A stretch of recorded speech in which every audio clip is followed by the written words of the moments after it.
In this video, we're going to take a closer look at the new security camera from Xsense. So if you're into security cameras with local storage options, stick around because this is SlackerLabs.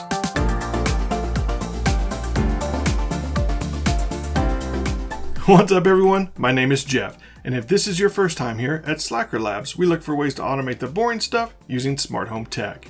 In this video, we're talking about the new S21 Outdoor Security camera from Xsense. First off, a huge thank you to Xsense for sponsoring this video and sending me an S21 to take a closer look at. If you haven't heard of Xsense before, their current lineup focuses on home safety monitoring like smoke detectors and carbon monoxide detectors. But today we're talking about the S21 security camera, and on paper the specs are quite impressive. In the US, this camera costs just $79, and for that you get a 2K 4 megapixel spotlight camera with an Ethernet port, along with 2.4 and 5 GHz Wi-Fi for wireless connectivity. The viewing angle on this camera is 156 degrees. It also comes with color night vision with motion activated lights. It has two-way audio and a 110 decibel alarm. It also includes an SD card slot for local video storage, and cloud options for remote video storage. And it comes with an IP66 waterproof rating. The documentation also says it can integrate with Google Home and Amazon Echo. If I see any fault in these specs, it's the power requirement.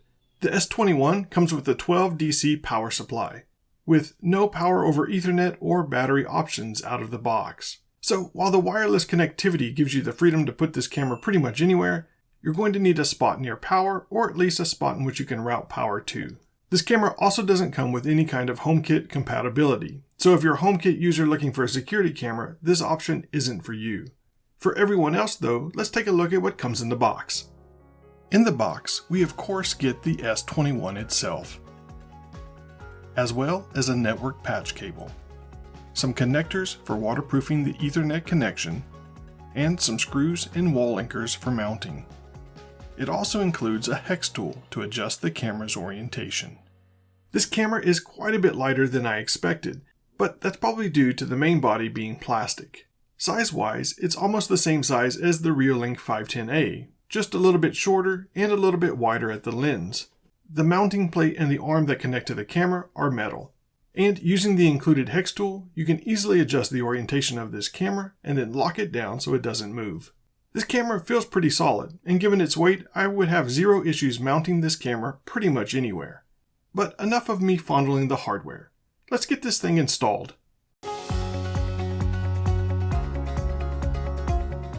The first thing I did was pop open the little flap and slide in a 128GB SD card, which is the biggest SD card this thing will take. Given the wireless ability and the power requirement, I chose my back deck to test this camera.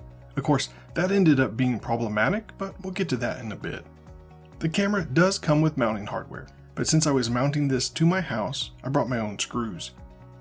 Mounting went pretty smooth. I just screwed this thing to the wall, then adjusted the camera so it was roughly pointing in the direction I wanted. Then I powered it on.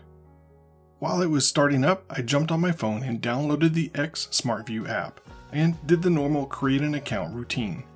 You're going to get sent an email to verify your email address, so you might want to do this part prior to installing the camera.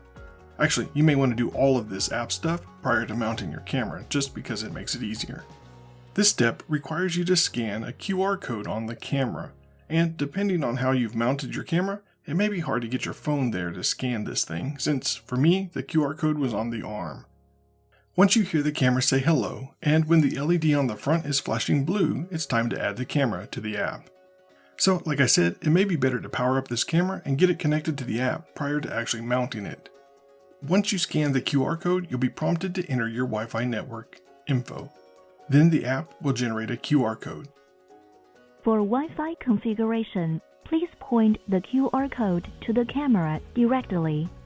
After that, you simply hold the QR code up to the camera and the camera will configure the network.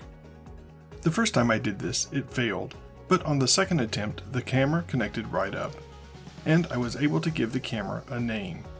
You get 1 month free of cloud service with this camera, so my suggestion is take advantage of that so you know how it fits in your use case. Then all that's left to do is create a login for your camera if you want to, and then the camera should be connected and ready to go. Except that's when I ran into issues. Everything looked good right after I got it connected. I was able to open the app and start adjusting the settings for the activity detection. I even was able to grab some recordings of motion. But as I went on testing things and started playing with the settings inside the app, I noticed that the connectivity to the camera started to get spotty, until I couldn't connect to the camera at all. The only way to get it connected again was to power it off and power it back on. The app told me that the wireless strength was strong, and my Aero router agreed. As a sanity check, I flipped over to my Arlo app to pull up my Arlo camera that sits about 4 feet away from this one, and I was able to connect to that one without any issues. So I decided to move the camera into my garage, and since then I've had 0 issues connecting to this camera. I'm a bit baffled as to why it works in the garage and it wouldn't work out on the back deck, given that they're roughly the same distance from the router. But ultimately, I think that just means that the issue with my connectivity is not hardware related and more about where I'm mounting the camera. But either way, if you want a 100% reliable network connection, I would just use the built-in Ethernet port.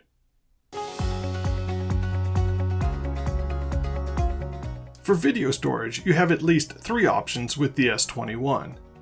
The first is Xsense offers a cloud service that includes either 7-day storage or 30-day storage of your video. The 7-day storage will cost you $5 a month or $50 a year, and the 30-day storage will cost you $13 a month or $130 a year. Compared to some of the other camera options out there, this seems a bit expensive, but for that cost you get no size limits, encrypted uploads, real-time notifications, and the ability to view your video from their cloud service. You can also add an SD card to this camera, although as I mentioned before, the max size is 128 gigabytes. Whether you use the cloud service or not, you're probably going to want to use the SD card though, because from what I can tell, if you use the SD card, you get a higher quality download if you go to the SD card menu option and download your video there. On paper, it appears that with the S21, you could use the SD card as your only storage option, but in my test so far, I've found that the SD card video appears to have some quirks. For example, here's one of the videos I recorded before I moved the camera. I grabbed both the cloud version and the version off of the SD card so I could put them side by side. And as you can see, the SD card version seems to be missing some of the action.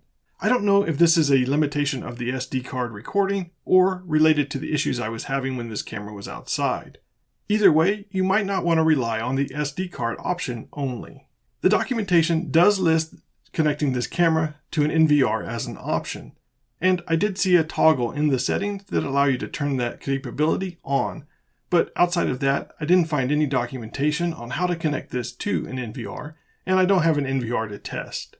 And lastly, in the advanced settings, I did see the option of turning on Dropbox support, which would allow you to connect this camera to your Dropbox account and use Dropbox as your cloud storage. So in terms of storing your videos, with the S21, you have some choice, which isn't always the case with these cameras. This is a security camera, so it does come with the normal alert options. You can configure this camera to notify you and record when it detects motion or sound. And for motion, if you're using the cloud service, you can choose to have this camera only notify you when it detects a human. But in my test so far, the human detection doesn't appear to be all that reliable. Or at least, it didn't seem to do anything different than the normal motion detection. For example, this camera notified me that it had detected human motion when this stuffed Oogie Boogie showed up. I started to wonder if the wireless connectivity issues were part of the reason I was having false readings with that test, so I tested it again once I moved the camera to the garage. And at times, the camera did appear to ignore the Oogie Boogie, but other times alerted me of human motion. I thought maybe the face on Oogie Boogie was confusing the AI, so I grabbed an old FOSCam webcam I had laying around. And unfortunately, it was detected as human as well. So I'm not sure that the human detection is something you should rely on. But the good news is it does leverage their cloud service, so it could easily be improved as time goes on.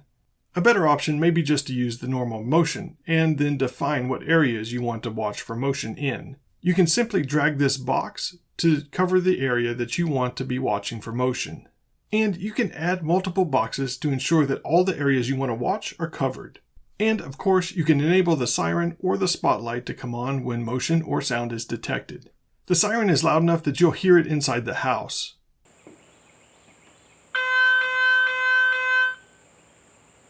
And while I didn't get a chance to test the spotlight outside, in the garage it's pretty bright. You could also use the speaker to have a two-way conversation with your intruder. Hey, what are you doing out there?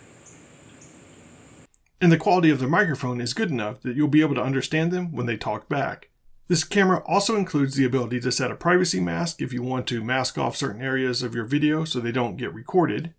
And this camera does have night vision that can either come on automatically or you could set it up to come on at certain times.